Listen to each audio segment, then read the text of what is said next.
بەردەمیشمان وەستێمان نییە باوکم بەخوا من ناڵێ وابزان من ئیشەکەم تاوکەم نەمردین و بەفری ئەم جارەشمان بینی ئێرە شاخی هەڕووتەیە کە ڕوانێ بە سەر شاری سلێمانیە کە یەشێکە لە زنجیرەکانی باش با دەست پێ بکردایە یەشێکە لە زنجیرەچیەکانی شاخی ئەزمار کە بەفرباریوە ئەم شەو هاوڵاتیان پەیتایەن بۆی کە وێنەی یادگاری بگرن و کەشێکی خۆش بەسەبەر وەرە تۆ وابزانم ئەتێ بەس بەفرگریتە من چۆنی؟ والله باشم ئەحواڵە باشم والله لە بەفرە؟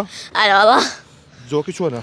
والله سعدة ساردە؟ هلا والله یاری پێ کردووە؟ هلا والله يوني توبطا في عقيشم والله ماڵە بێشە دوو بە خێراتێکی باشە کردی تۆ سەیری 1964ەکەی؟ هلا والله زوديش زیاتر شیە؟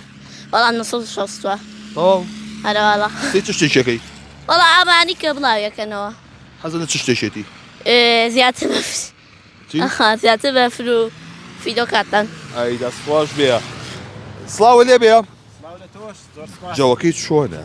کۆرە وەڵا جەوەکەی ئەوەنە خۆشە پێناسە ناکرێت چۆن بەم بەیانی هاتی بۆ ئێرە؟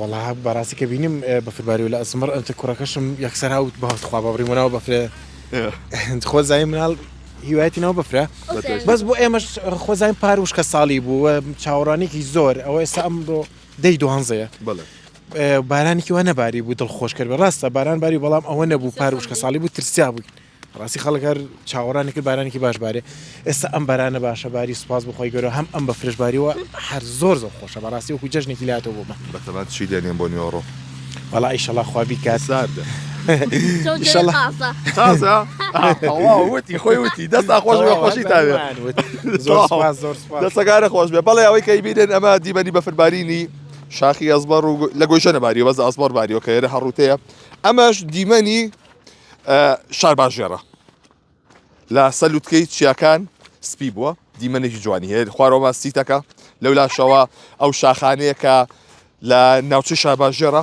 کە بەفری دێباریەوە دیمەنێکی جوانی بەخشیوە لە بەردەمیشمان وەستێمان نییە باوکم بەخوا من ناڵێ وابزان من ئیشەکەم تاوکەم لە بەردەمیشمان سلێمانیە هەوردای پۆشیوە و بارانە لێرەش بەفرباریوە بۆی هاوڵاتیان پەیتایەنە ئێرە بۆیە داوا لە هاوڵاتیان دەکرێت ئاگاداری خۆیان من کاتێنە سەرەوە لەبەر ئەوەی شاخەکە سەختە ڕێگاکەی سەختە لەو لاشەوە لۆفەی زۆرتیایە بۆیە کاتێکێنە ئێرە ئاگاداری خۆتان بن.